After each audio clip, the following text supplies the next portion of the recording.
Now pass on to the Honourable Peter Dutton, Prime Minister for Home Affairs. Thank you, thank you very much. Ladies and gentlemen, thank you for being here today. Firstly, I want to say thank you to all of those who attended our roundtable this morning, and also a very important dinner that we held last night with our counterparts from Sri Lanka. We have a very, very close working relationship with Sri Lanka, and I'm very grateful for that exchange of information, the exchange of intelligence, and ultimately that benefits both Sri Lanka and Australia as well. I'm very pleased to be here today in the company of Major General Craig Ferrini, who's accompanied me to Colombo to continue to build on the work that he's undertaken as the person in charge of Operation Sovereign Borders. And Sri Lanka is a very important partner with us. But I want to send a very clear message today to people smugglers both in Sri Lanka and across the region.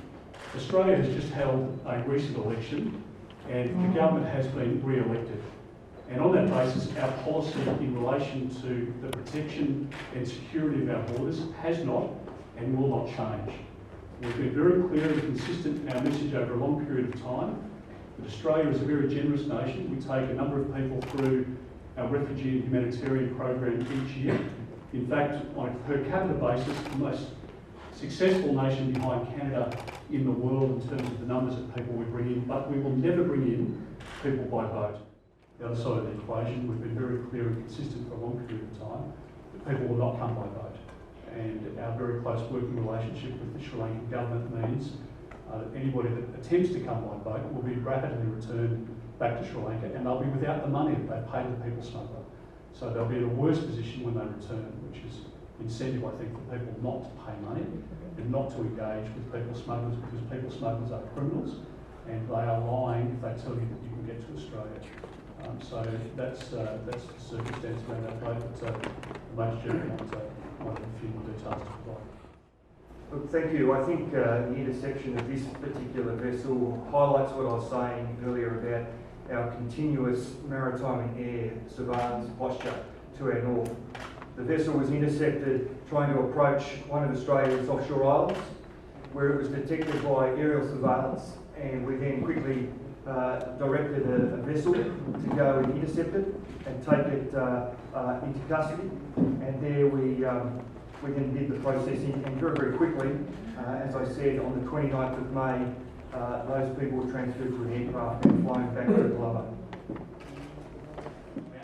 We rely on the relationships which have been long-standing. So over a long period of time, our people-to-people links have really been able to strengthen and to deepen, and that's been very important for Sri Lanka and for Australia as well.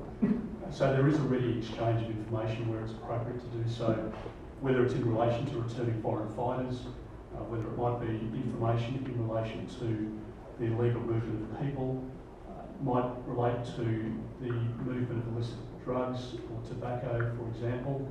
So there are many areas in which we can work together to exchange information. From Australia's perspective, we do have concern about returning foreign fighters from Syria and from Iraq, and we work very closely with our Five Eyes partners, but also with other partners as well, again to share that information or to be the recipient of that intelligence if that's appropriate to do so in the circumstances. So we're able to provide that advice and work with neighbours in our region if we have intelligence about the prospect of somebody returning, or perhaps somebody who's accommodated within a camp at the moment, and we have intelligence about that person's likely return to one of our neighbours, then we'll work very closely with our neighbours in the region. So Australia provides that leadership role, but we're also the beneficiary of receiving information from our partners as well, and we want that to continue. But my point is that it's only possible because of the very close working relationships that we've been able to build up over a long period of time. Well, from Australia's perspective, we don't comment in relation to those matters unless it's in our interest to do so, and we have a lot of operational work in terms of surveillance, for example, both on water and in the air, conducted on a regular basis, and we have an intelligence queue, but also information that we can garner from that surveillance so that we can decide whether or not we need to intercept the vessel. But I don't really have a comment to make in relation to that at the moment.